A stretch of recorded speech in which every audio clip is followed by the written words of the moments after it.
kami telah identifikasi dan telah selamatkan 300 triliun uang 300 triliun rupiah dari APBN yang kami lihat rawan diselewengkan. Saya disumpah untuk melaksanakan perintah Undang-Undang Dasar Republik kita. Karena itu saya tidak ada pilihan lain selain memimpin upaya pemberantasan korupsi dan penyelewengan di semua lembaga eksekutif dan pemerintah. Itulah sebabnya pada awal tahun 2025 ini kami telah identifikasi dan telah selamatkan 300 triliun uang 300 triliun rupiah dari APBN yang kami lihat rawan diselewengkan. Di antaranya anggaran perjalanan dinas luar dan dalam negeri yang begitu besar, anggaran alat tulis kantor yang begitu besar, dan berbagai anggaran yang selama ini jadi sumber korupsi dan sumber bacaan. Efisiensi ini diperintah oleh Undang-Undang Dasar kita, yaitu ayat 4 pasal 33 Undang-Undang Dasar Negara Republik Indonesia. 300 triliun rupiah kami geser untuk hal-hal yang lebih produktif dan langsung bisa dirasakan rakyat banyak. Majelis yang terhormat, sebagai Presiden Republik Indonesia, saya bertanggung jawab atas pemerintahan eksekutif. Saya berkewajiban menegakkan hukum demi keselamatan bangsa. Saat ini kita menghadapi realita terjadi kebocoran kekayaan negara kita dalam skala yang sangat besar. Kita mengalami suatu kondisi yang saya sebut net outflow of national wealth. Janganlah kita menghabiskan tenaga kita untuk mencari siapa yang salah. Kita tidak ada waktu. Kita tidak punya cukup energi untuk mencari kesalahan orang. Pemerintah yang saya pimpin harus memusatkan diri untuk mencari solusi yang tepat dan cepat atas masalah pokok ini. Ibarat sebuah badan, kalau darahnya terus mengalir keluar, maka pada suatu titik badan itu akan mati. Kalau mengalirnya kekayaan kita ke luar negeri, kita biarkan terus-menerus, kita berpotensi jadi negara gagal. Karena itu saya berkewajiban untuk mengambil langkah-langkah yang perlu, walaupun itu sulit dan juga tidak populer bagi pihak-pihak tertentu. Saya harus mengambil langkah-langkah untuk menyelamatkan kekayaan negara, agar bisa digunakan untuk kepentingan bangsa kita di hari ini dan di hari esok. Untuk kepentingan generasi sekarang dan generasi mendatang. Terus terang saya katakan di sini di hadapan saudara-saudara sekalian. Kalau kita konsekuen menjalankan apa yang telah dibuat oleh para pendiri bangsa kita. Oleh Bung Karno, Bung Hatta, Bung Syahrir, Haji Agus Salim, tokoh-tokoh generasi 45, yaitu rancang bangun, blueprint negara, bagaimana negara harus dijalankan, yang semua sudah tertuang dalam Undang-Undang Dasar 1945. Saya yakin bangsa kita akan selamat. Undang-Undang Dasar 1945 harus kita pelajari. Undang-Undang Dasar 1945 janganlah menjadi mantra, janganlah menjadi slogan, hanya di bibir kita teriak-teriak terus.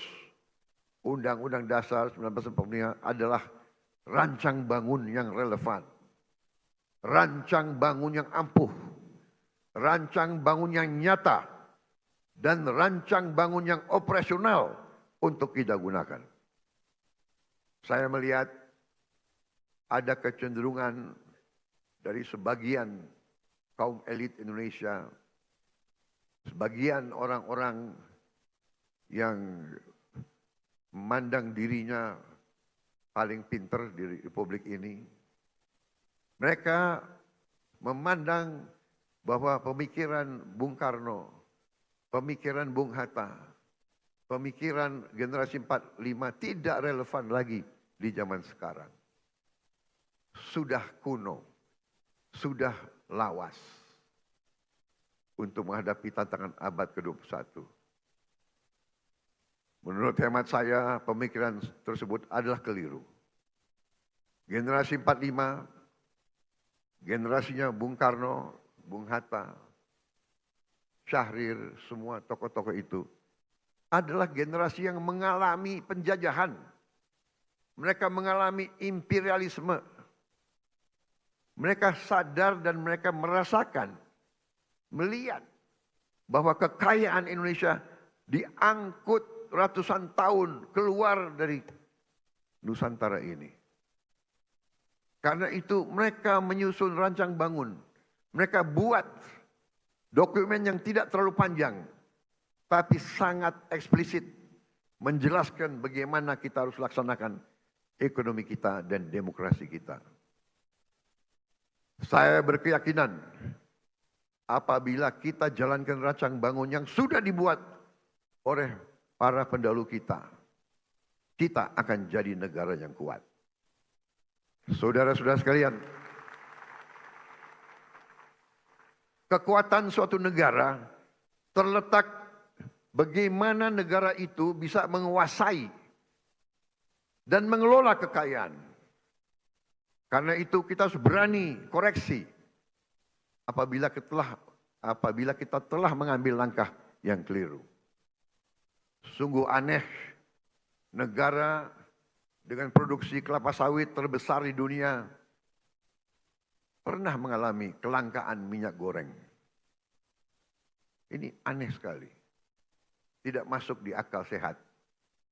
Dan ternyata memang itu ternyata adalah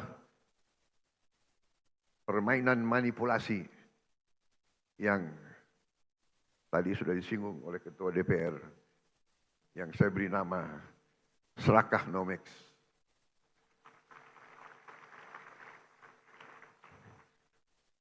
Negara produsen kelapa sawit terbesar di dunia berminggu-minggu, hampir berapa bulan kelapa sawit langka.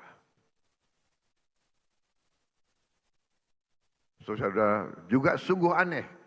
Kita subsidi pupuk, subsidi alat pertanian, subsidi pestisida, subsidi irigasi, waduk. Kita subsidi beras, tapi harga pangan kadang-kadang tidak terjangkau oleh sebagian rakyat kita. Keanehan-keanehan ini bisa terjadi karena ada distorsi dalam sistem ekonomi kita. Adalah penyimpangan bahwa sistem ekonomi yang diamanatkan oleh Undang-Undang Dasar 1945, terutama di pasal 33 ayat 1, 2, dan 3, telah kita abaikan. Seolah-olah ayat-ayat dalam pasal itu tidak relevan dalam kehidupan kita yang modern di abad ke-21 ini. Saudara-saudara sekalian, setelah saya pelajari secara mendalam, saya berkeyakinan Undang-Undang Dasar kita, terutama pasal-pasal yang saya sebut pasal-pasal pengaman, seperti pasal 33 ayat 1, 2, 3, dan 4, adalah benteng pertahanan ekonomi kita. Ayat 1, perekonomian disusun sebagai usaha bersama berdasar atas azas kekeluargaan. Azas kekeluargaan, bukan azas konglomerasi.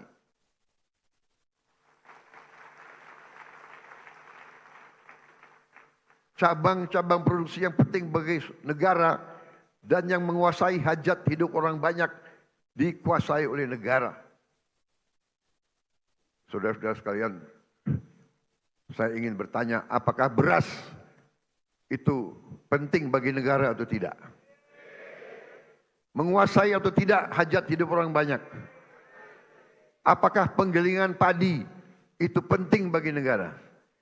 Apakah penggilingan padi itu hajat hidup orang banyak. Tapi ada sementara, tidak semua, saya harus fair, ada sementara pengusaha-pengusaha yang justru memanfaatkan kekuatan mereka, kekuatan modal mereka untuk dominasi dan manipulasi kehidupan rakyat. Dan ini tidak bisa kita terima.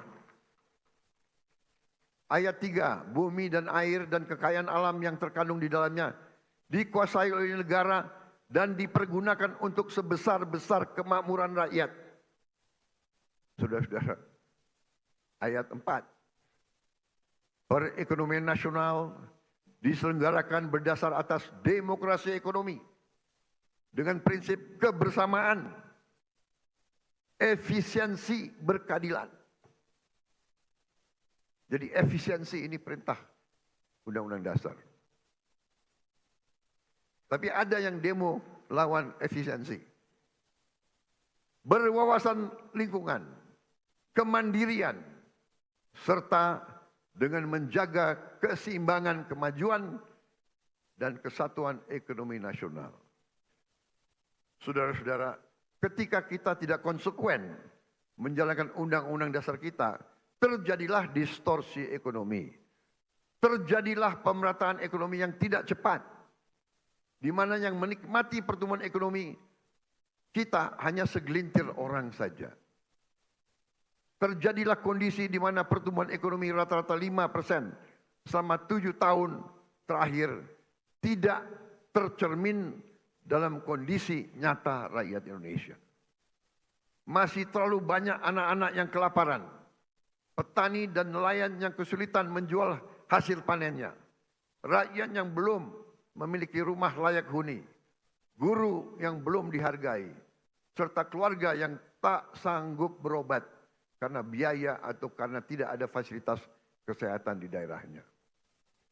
Namun, ketika kita konsekuen menjalankan undang-undang dasar kita dalam 299 hari ini, alhamdulillah saya dapat melaporkan bahwa kita telah mencapai berbagai kemajuan yang cukup berarti.